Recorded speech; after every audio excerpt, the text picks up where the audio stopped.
funcional llamada neurona. ¿Qué era la neurona? Un tipo de célula, ¿ya? Sobre la neurona particularmente vamos a referirnos a la clase de hoy. Y a modo muy general, ¿cierto? También mencionamos que las funciones principales del sistema nervioso humano eran tres.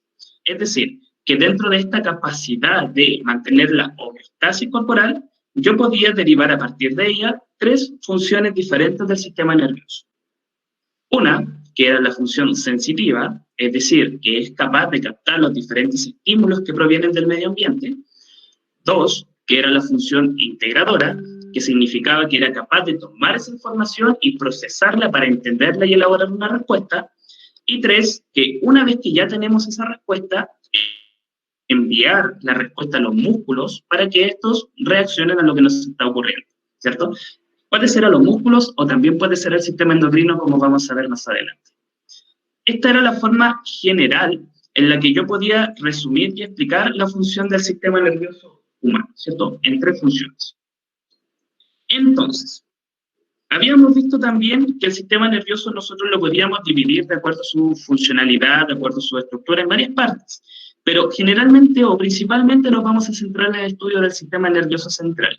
Y se llama central porque está precisamente en la parte más central del cuerpo. Todas las estructuras que están en la cabeza, cerebro, cerebelo, tronco encefálico en general, más la médula espinal, que sería como una prolongación, como una extensión del encéfalo que recorre todo mi cuerpo. Todos los nervios que salen desde la médula espinal forman parte del sistema nervioso periférico y no los vamos a estudiar en esta clase. Solamente nos interesan estas estructuras de acá. ¿De acuerdo? Asimismo, habíamos dicho rápidamente que el encéfalo o las estructuras que nosotros encontrábamos en la cabeza tenían diferentes nombres y que todas hacían cosas diferentes. Y aquí es donde a veces se complica un poco la cosa porque debemos tratar de entender cuál es la relación entre el nombre de una estructura y qué hace esa parte de o esa estructura. En el caso del sistema nervioso central o en el encéfalo tenemos todas estas partes y todas esas funciones diferentes. Por ejemplo, mencionamos en la clase pasada algunas. El cerebelo, la estructura que se encuentra en la parte de atrás de la cabeza, se encarga de funciones de coordinación de movimiento. Es decir, si usted es capaz de abrochar correctamente sus cordones o de enhebrar bien una aguja, es porque su cerebelo funciona muy bien. O por ejemplo el tálamo, que se encarga de distribuir la información que lleva el sistema nervioso, pero también interviene en otras funciones, como por ejemplo el dormir. Si nosotros dormimos, es porque desde acá se mandan las señales. O, por ejemplo, toda esta parte de acá que se llama tronco encefálico, que coordina funciones vitales. Por ejemplo, el ritmo respiratorio, la presión sanguínea, la frecuencia cardíaca, etc. Todas esas funciones se regulan desde esta partecita del sistema nervioso. Y, por supuesto, que tenemos el cerebro, propiamente tal, que llamamos encéfalo, que tiene dos lados o dos hemisferios, uno a la izquierda y el otro a la derecha, que se encargan de todas las funciones complejas. El pensamiento, el razonamiento, la elaboración del lenguaje, la percepción de sensaciones, la memoria, los sueños, el hecho de que tú puedas sociabilizar, etc. Todas esas funciones están en esta parte del sistema nervioso que sería el encéfalo y particularmente en el cerebro. Es a modo muy general las partes que nosotros encontramos en nuestro sistema nervioso central y usted acá la puede diferenciar por colores. Si necesita esta imagen o este material, yo se los voy a hacer llegar para que ustedes puedan ver en más detalle cómo se llama cada parte del sistema nervioso.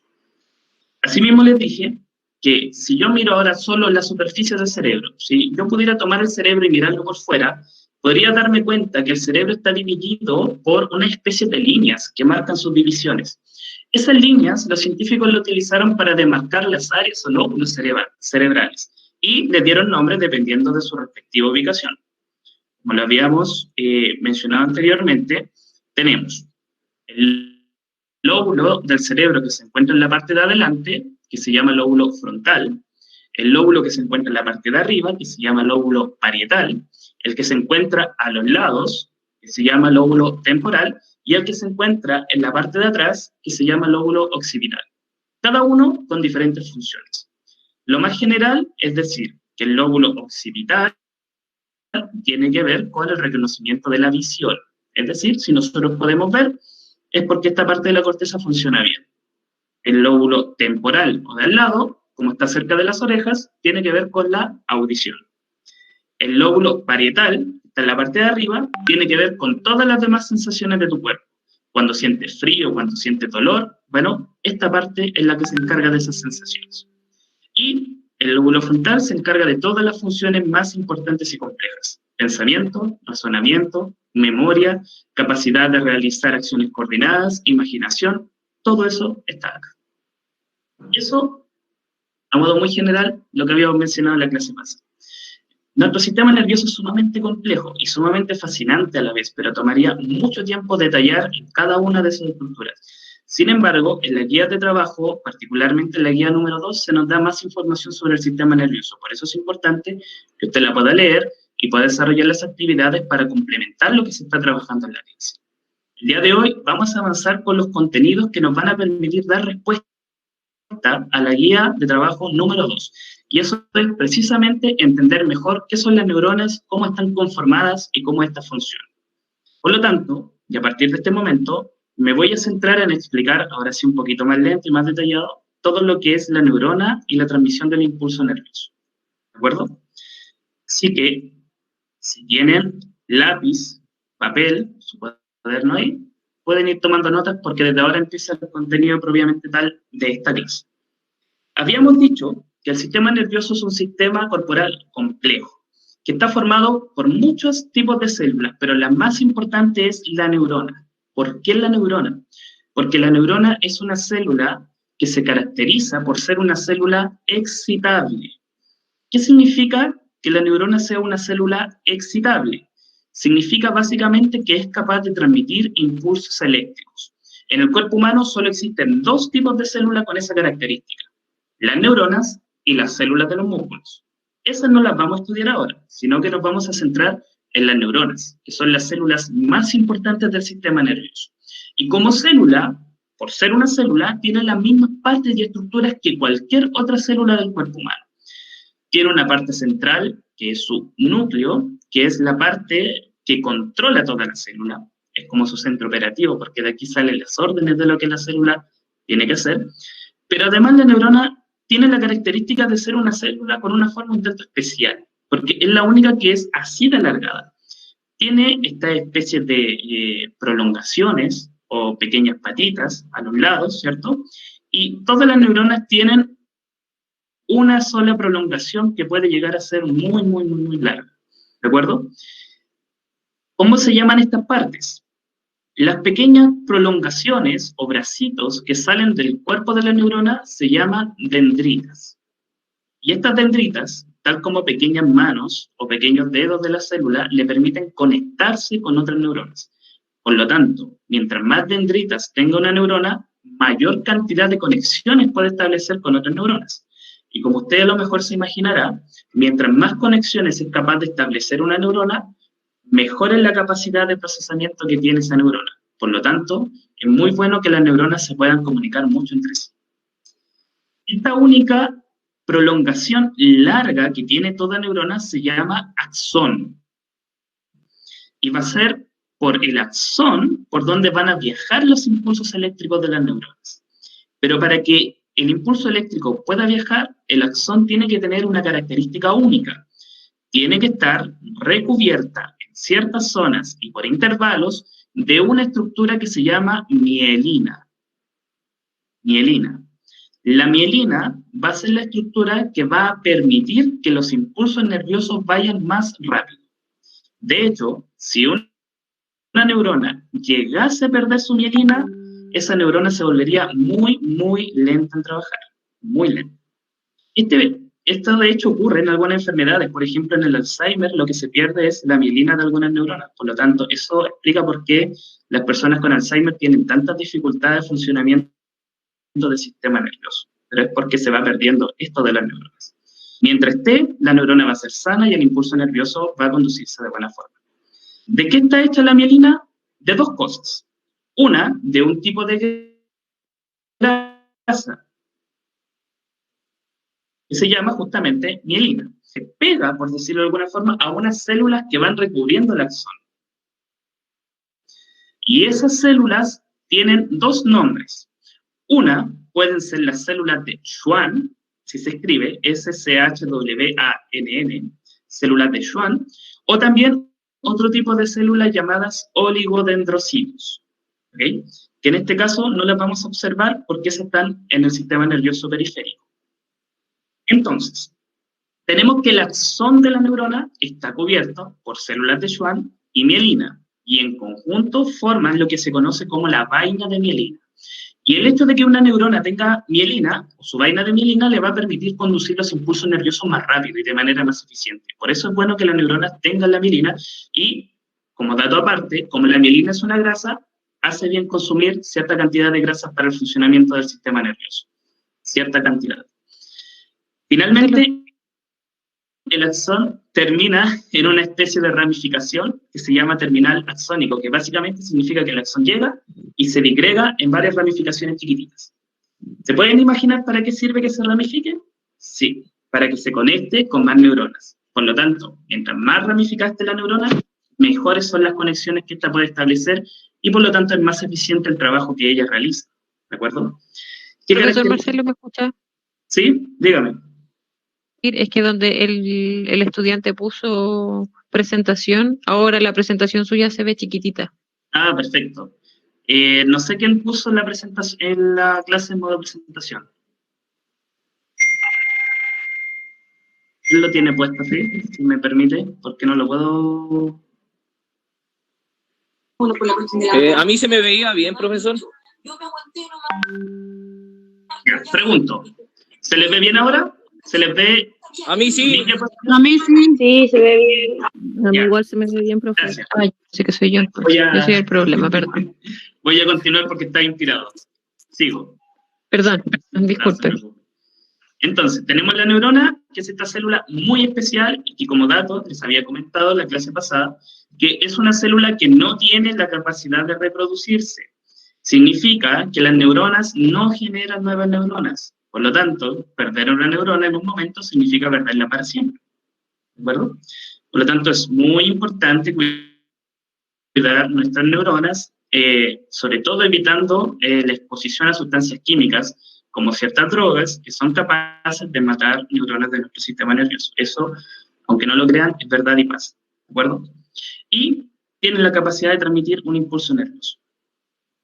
Vamos a hablar un poquito más sobre las neuronas ahora. Esto es como la estructura básica, pero si nosotros quisiésemos buscar en el cuerpo humano una neurona que fuera así, seguramente no la encontraríamos, porque tienen una diversidad de formas dependiendo de dónde se ubican y qué función cumple cada una de ellas. Bueno, así que vamos a detallar un poquito más sobre la diversidad de neuronas que nosotros podemos encontrar en nuestro organismo.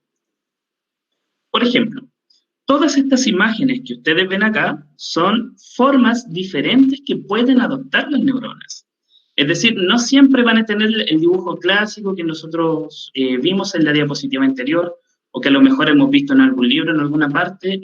No siempre las neuronas tienen esa forma, sino que pueden adoptar muchas formas diferentes. Y todo dependiendo de la función que desempeñan. Entonces, las neuronas las vamos a dividir en dos grupos. Todas las que están acá va a ser la división de las neuronas según su función. ¿Ok? Según la función que desempeñen, las neuronas pueden ser motoras, sensoriales o integradoras. Esto es según su función. Y al lado derecho, todos estos tipos de neuronas, o esta clasificación, es según su forma. ¿De acuerdo? Entonces, una cosa es hablar de las funciones de las neuronas y otra cosa es hablar de las formas de las neuronas. Esto quiere decir que una neurona puede tener esta forma y desempeñar esta función al mismo tiempo perfectamente. ¿De acuerdo? El que tenga una función no significa que no pueda tener una forma diferente. No. Esta es una clasificación según su forma y la otra es una clasificación según su función. Y según su clasificación, nosotros las podemos clasificar de diversas formas. Entonces, al igual que las funciones generales del sistema nervioso humano, que podían ser sensorial, integrador y motor, precisamente las funciones de las neuronas también pueden ser sensorial, integrador y motor. ¿Qué significa esto? Lo siguiente. Una neurona sensorial significa que es capaz de captar información y enviarla al sistema nervioso central. Es decir, estas neuronas no están en el cerebro, tampoco están en la médula espinal. Estas neuronas se ubican, por lo general, en cualquier parte de nuestro cuerpo donde tengamos sensibilidad. La piel, los dedos, los ojos, las neuronas que están en los oídos, etc. Todas estas neuronas que van a captar los diferentes estímulos que hay en nuestro cuerpo y que van a encargarse de enviar esos estímulos al sistema nervioso central para que ahí se procese. A esas neuronas se les conoce como neuronas sensoriales. Dígame. Se ve chica la pantalla de la presentación. Y ahora se ve chica. Sí, Marcelo, a mí también, y a la profesora también. Me dice que si te puedo mencionar que vuelvas a presentar de nuevo, porque se ve Claro. pequeño. Nos continuamos. No sé qué. Chicos, traten de no apretar presentación ustedes, porque el profesor Capsa, por favor. Sí, la idea es que solamente tengan el micrófono apagado y no toquen nada. Ya. Y si tienen dudas, lo prendan y puedan preguntar. Nada más, ¿ya? Porque a veces nos confundimos con esto de los botones y pasa que terminamos apretando cosas que no debemos. Voy de nuevo. Me dicen, por favor, Gracias, profe. no se preocupen. Me dice, por favor, si se ve la clase ahora. Ahora sí, excelente. ¿Lo ven bien? Gracias. Sí, gracias, profesor. Gracias. Ya. Entonces, continúo. Retomo la idea. Las neuronas, entonces, pueden ser de dos tipos: función, estructura. ¿De acuerdo? Estaba viendo que, según su función, las neuronas pueden ser sensoriales porque son las que van a captar la información que viene del cuerpo. Estas neuronas sensoriales nosotros las tenemos en todas las partes donde tengamos sentidos, en el gusto, el olfato, la vista, la piel, dentro de nuestro cuerpo incluso, porque son neuronas que van a captar diferente información y la van a enviar al sistema nervioso central, es decir, al cerebro, para que ahí se procese. ¿De acuerdo? Esas son las primeras.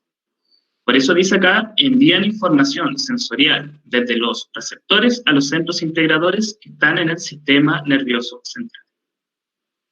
Ahora, una vez que la información llega por medio de estas neuronas sensoriales al sistema nervioso central, esta información va a ser tomada por las neuronas integradoras. ¿Cuáles van a ser las neuronas integradoras? Van a ser las que están en el encéfalo y en la médula espinal, van a tomar la información procedente de las anteriores y a partir de esa información van a elaborar una respuesta para ese estímulo en particular. De aquí nosotros podemos mencionar a grosso modo dos tipos de procesamiento que nuestro cuerpo tiene. Uno son los reflejos y dos son las respuestas elaboradas y voluntarias. Son muy diferentes. Todos a lo mejor, y de hecho sí, todos hemos tenido respuestas reflejas en nuestro tiempo y quizás si hacemos un poquito de memoria ahora nos damos cuenta que todos tenemos reflejos que habitualmente llevamos a cabo. Y la característica de un reflejo es que uno no la piensa esa respuesta, simplemente ocurre. Por ejemplo, si por accidente yo me pinchara el dedo con algo, inmediatamente retiro la mano de ahí, porque sentí un estímulo y mi cuerpo elaboró una respuesta tan rápida que en fracción de segundos fui capaz de retirar el dedo de donde me estaba doliendo. Ese tipo de respuestas se conocen como reflejos, y los reflejos tienen una particularidad. Son las únicas respuestas de nuestro cuerpo que no llegan al cerebro. Es decir, que el cerebro no las controla, el cerebro no las decide, el cerebro no las procesa. No es necesario. Esas respuestas las procesa la médula espinal, esta prolongación del sistema nervioso central que bajaba por toda nuestra columna. Okay. Esas respuestas son elaboradas en la médula espinal y son tan cortas y simples para nuestro sistema nervioso que no necesitan llegar al cerebro para procesarse. Son, por eso, respuestas tan rápidas. Pero si el estímulo que nosotros estamos percibiendo no es un estímulo para dar una respuesta rápida, en ese caso se encarga nuestro sistema nervioso central, particularmente el cerebro, de elaborar la respuesta. Por ejemplo, en este momento ustedes están viendo esta presentación. En este preciso instante, las neuronas sensoriales de sus ojos están captando la información de la clase y la están llevando a su cerebro. Y su cerebro está elaborando una serie de procesamientos con esa información para entender lo que están observando.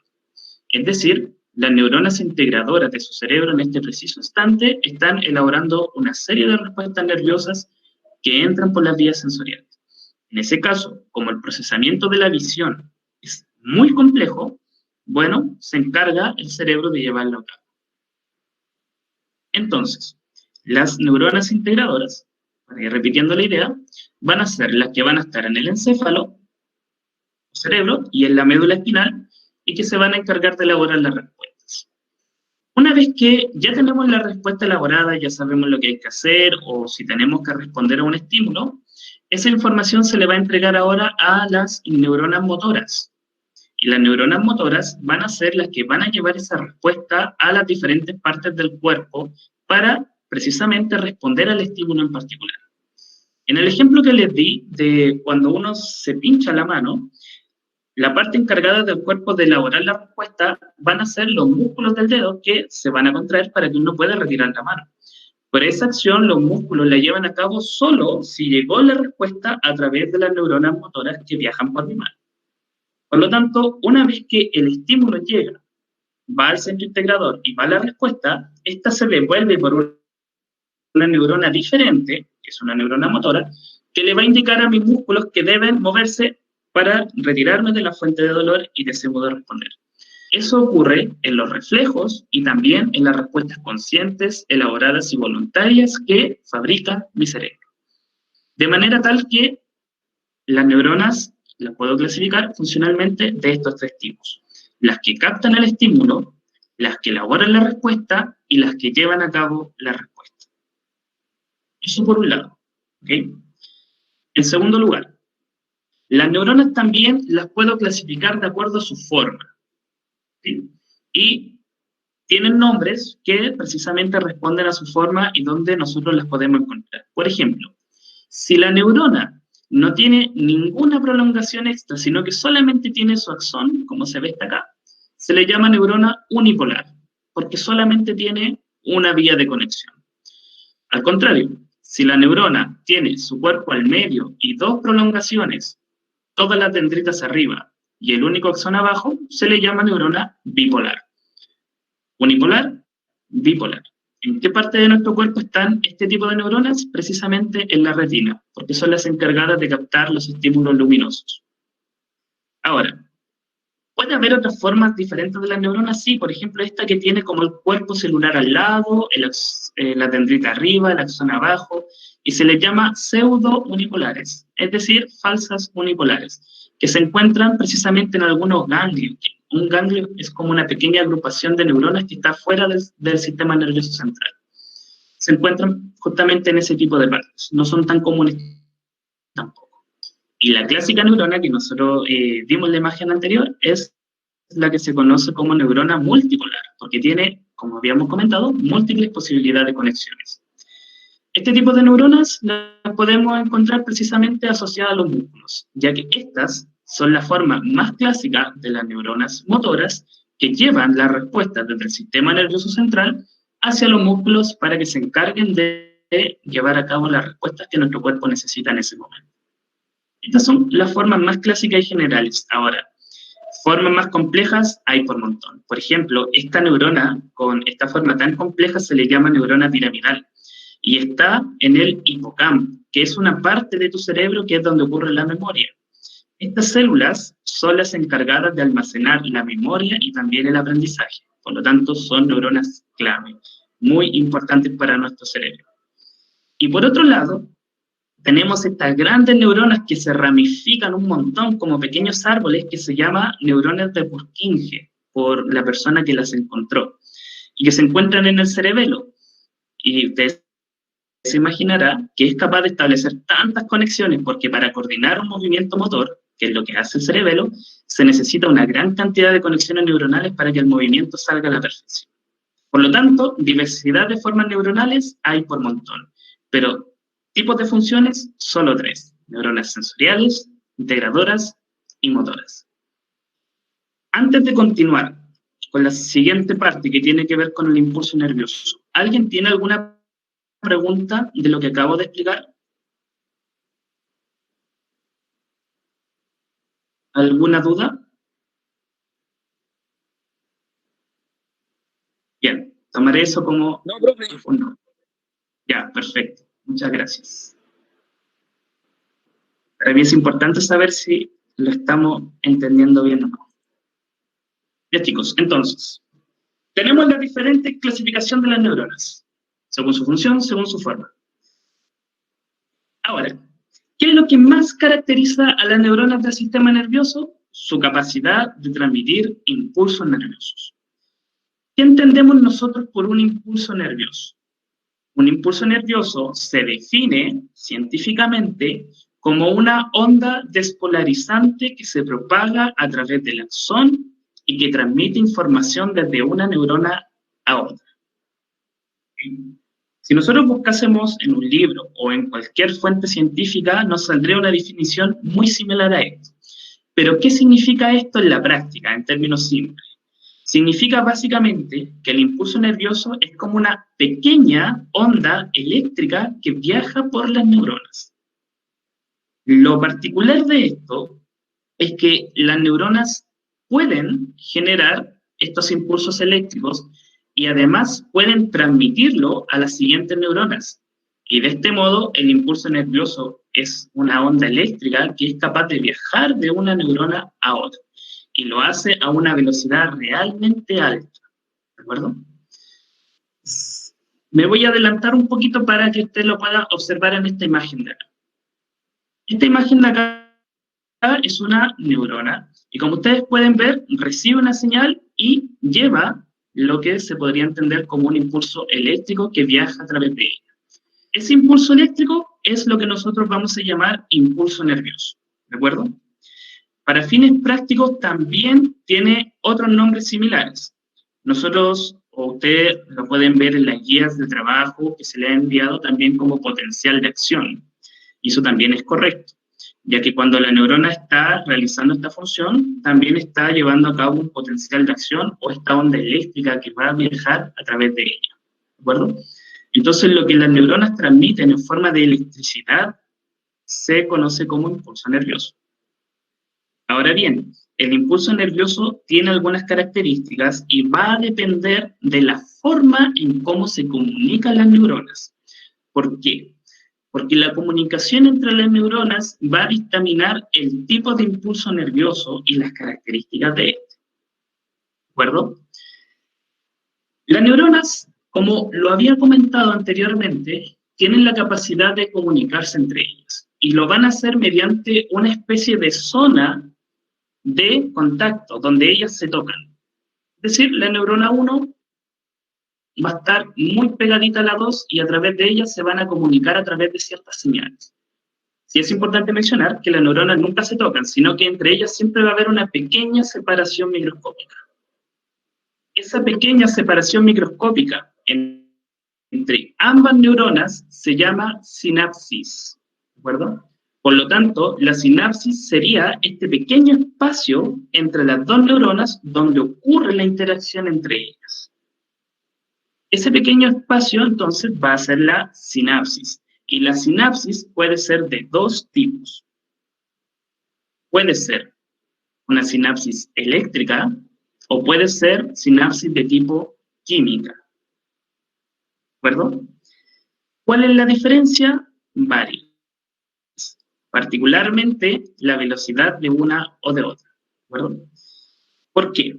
Porque si las neuronas tienen una sinapsis de tipo eléctrica, significa que son una sinapsis muy, muy rápida, y son una sinapsis que su velocidad de transmisión es muy, muy rápida. Solo para hacer el hincapié de ello, están mediadas o son llevadas a cabo por iones, que es lo mismo que decir moléculas cargadas eléctricamente. Es decir, que cuando nosotros tenemos una sinapsis eléctrica entre dos neuronas, las neuronas se van a comunicar traspasándose de la una a la otra moléculas cargadas eléctricamente. Para que esto ocurra, las neuronas tienen que estar tan pegaditas entre sí, que se dice que su separación es tan pequeña a la equivalencia entre 2 a 3 nanómetros de separación. Si usted se quiere imaginar lo que es un nanómetro, les digo que es una unidad tan pequeña que ni siquiera las células se miden en nanómetros. Es como la 1000 millonésima parte de un metro. ¿Quiere imaginarse lo que es un nanómetro? Tome algo que mide 1 metro y divídalo 1.000.000 de veces. Luego divídalo por 1000 de nuevo, y esa distancia tan chiquitita es 1 nanómetro. La distancia que separa a 2 neuronas en una sinapsis eléctrica es de aproximadamente 2 nanómetros de distancia. Es decir, es prácticamente nada, pero siempre están separadas. Esa pequeña separación tan microscópica es el espacio necesario para que entre ellas puedan circular las diferentes cargas eléctricas que van a permitir que la neurona lleve el impulso nervioso. Ahora, ¿en qué parte del cuerpo humano tenemos sinapsis eléctrica? En ninguna. Esto no ocurre en seres humanos. Sí hay algunas excepciones muy raras, por ejemplo en la retina, puede que hayan unas pequeñas sinapsis eléctricas, pero la sinapsis eléctrica no es propia del ser humano, se encuentra más bien en otro tipo de animales. ¿Okay? Lo que sí vamos a encontrar en el ser humano, en prácticamente el 99.99%, si es que no en todas las neuronas, van a ser las sinapsis de tipo química. La sinapsis de tipo química va a ser esta área de comunicación entre las dos neuronas, pero que, a diferencia de la sinapsis eléctrica, está un poquito más separada entre sí. Y lo que se transmite de una neurona a la otra no son moléculas cargadas eléctricamente. Van a ser otro tipo de moléculas que las neuronas van a fabricar y se llaman neurotransmisores. Esto quiere decir que una neurona va a fabricar neurotransmisores. Y cuando recibe el impulso eléctrico, este impulso eléctrico va a hacer que esta neurona libere neurotransmisores. Estos neurotransmisores, o moléculas químicas, van a llegar a la neurona siguiente, la cual los va a recibir a través de unas estructuras llamadas receptores. Cuando la neurona recibe el neurotransmisor, en ese momento la neurona entiende que debe mandar otra señal eléctrica. Y de ese modo, el impulso nervioso se va transmitiendo químicamente entre una neurona y la otra. ¿Cuál sería la diferencia entonces entre una sinapsis de tipo eléctrica y una sinapsis de tipo química? En primer lugar, como ya lo mencioné, que la sinapsis de tipo eléctrica es muy rápida, es llevada a cabo por unas moléculas cargadas eléctricamente llamadas iones, y por unas proteínas que las unen, que aquí se llaman conexones, y que además la diferencia entre ambas neuronas en la sinapsis es muy, muy pequeña, de 2 a 3 nanómetros de distancia, es muy pequeña. En cambio, en la sinapsis química, esta sinapsis es llevada a cabo por neurotransmisores, que son una especie de proteínas chiquititas que sirven de señalizadores químicos en las neuronas. Estos son captados por unos receptores en la neurona siguiente. Además, la sinapsis química es más lenta que la sinapsis eléctrica. Es más lenta. Sin embargo, es lo suficientemente rápida como para poder responder a los estímulos y a las diferentes necesidades del sistema nervioso. Y además, que cuando hay una sinapsis química, la distancia de separación entre ambas neuronas es más grande que en la sinapsis eléctrica.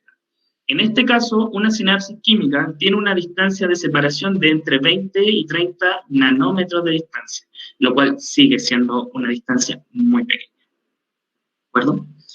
Entonces, para ir repasando esta parte, el impulso nervioso lo vamos a entender como esta onda despolarizante, esta especie de onda química, en realidad es química eléctrica, que viaja a través de las neuronas. Cuando esta onda llega al final de la neurona, que era su ramificación del axón, si se acuerdan, cuando el axón terminaba, el impulso nervioso llega ahí, y pasa este impulso de una neurona a la otra a través de un espacio llamado sinapsis. Esta sinapsis puede ser química o eléctrica, pero en el ser humano solamente tenemos sinapsis química. ¿Cómo ocurre esto? Ahora sí, nos vamos a centrar en las imágenes que tenemos acá. ¿De acuerdo? En la imagen que ustedes pueden ver arriba, que es animada, pueden ver una neurona que recibe un estímulo e inmediatamente genera una señal eléctrica, que sería el impulso nervioso o esta onda despolarizante, como lo definimos anteriormente. ¿Por qué se llama que es eléctrico? Porque a través de ellas se mueven ciertas moléculas cargadas eléctricamente. Por eso el impulso nervioso tiene esta característica de ser químico y eléctrico a la vez. Pero la diferencia lo hace cuando este impulso nervioso llega al final de la neurona y acá se comunica con la neurona siguiente. Entonces, una vez que llega acá, nos vamos a fijar en la imagen que tenemos acá abajo. Esta parte de acá, que está este contorno que se ve de color azul, corresponde a la terminación de una neurona. Y esto que se ve de un borde más blanco corresponde al inicio de la otra neurona. Entonces, cuando el impulso nervioso llega a esta neurona, va a viajar y va a provocar que desde esta neurona se liberen estos puntitos azules. Esos son los neurotransmisores.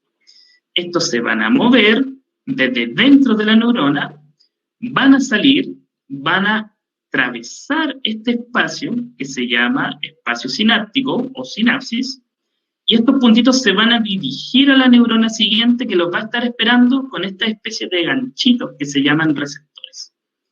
Cuando el neurotransmisor llega y se une al receptor, en ese preciso instante la neurona siguiente manda un impulso nervioso.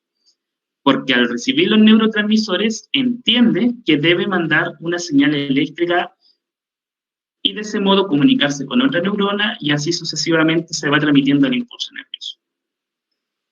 Este tipo de sinapsis es lo que nosotros llamamos sinapsis química y es lo que ocurre en nuestro sistema nervioso. Entonces, no olvidar que lo más importante en una sinapsis química es que se lleva a cabo por los neurotransmisores, que son estas partículas o moléculas, mejor dicho, que transmite una neurona a la siguiente para que el impulso nervioso pueda seguir avanzando.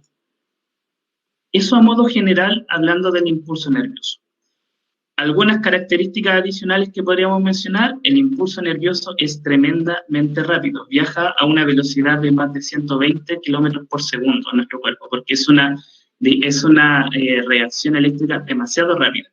Por eso cuando nosotros nos pinchamos un dedo, sentimos de inmediato el dolor, porque esa sensación, imagínense, pasó desde mi dedo hasta mi sistema nervioso central para poder interpretarlo como dolor, y luego generar una respuesta, todo en fracciones de segundo. Por lo tanto, el impulso nervioso tiene que ser muy, muy rápido. En segundo lugar, como ustedes pueden apreciar en esta imagen, el impulso nervioso se transmite, pero la neurona tiene acá su vaina de mielina. Las cositas blancas, ¿cierto?, son la mielina que permite que el impulso nervioso viaje. Si la neurona no tuviese esta vaina de mielina, el impulso nervioso sería muy lento. Y eso es claramente perjudicial para el bienestar del organismo. En tercer lugar, van a haber algunas condiciones del medio ambiente que pueden favorecer o dificultar la transmisión del impulso nervioso. Por ejemplo, la temperatura. A todos nos ha pasado que cuando tenemos mucho frío, por ejemplo, en nuestras manos, sentimos que nos cuesta mover las manos. Sentimos que nuestras reacciones son más lentas con el frío. Y eso es porque justamente el frío hace que el impulso nervioso viaje más lento. Por el contrario, el calor hace que viaje más rápido. Por eso es importante que nuestro cuerpo esté a una temperatura adecuada para que el impulso nervioso viaje adecuadamente. ¿Qué otra cosa además podemos mencionar de esto? Si la neurona es demasiado larga, el impulso nervioso se vuelve más lento, porque obviamente tiene que viajar una distancia mayor para poder transmitir su información. Por lo tanto, el largo o la longitud del axón de la neurona también influye en cómo ésta puede transmitir su respectivo impulso nervioso. Como dato a esto, en nuestro cuerpo tenemos de verdad neuronas que son muy largas. En la clase anterior les mencionaba que incluso hay neuronas en el cuerpo humano que pueden tener 1 metro de largo. 1 metro de largo, que puede partir en una de nuestras extremidades y llegar al sistema nervioso central. ¿De acuerdo? Esas neuronas son un poquito más lentas, pero en general la respuesta siempre va a ser muy rápida. Ahora, si el axón fuera demasiado grueso, también tiene algunas dificultades. Por lo tanto, es importante que todas las neuronas tengan la forma adecuada para que su funcionamiento siempre sea el más óptimo, pensando en que son muy importantes para transmitir los impulsos nerviosos que nuestro cuerpo necesita para responder a las diferentes condiciones del medio ambiente. Y con eso voy terminando la parte de repaso del sistema nervioso. Como ustedes pudieron ver, traté de simplificarlo lo más posible, rescatando solo las ideas centrales, para que ustedes tuvieran una noción de los conocimientos que se han trabajado y evaluado en las diferentes guías. ¿De acuerdo?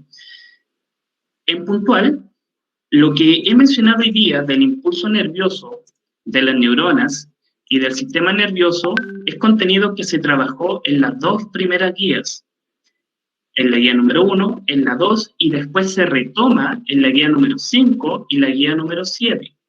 De manera tal que el haber estado presente y observar la grabación de esta clase le va a permitir a tener a ustedes una idea general de los contenidos que va a necesitar para responder esas guías. Entonces, a falta de menos de 10 minutos para que termine la clase, quisiera saber qué preguntas tienen.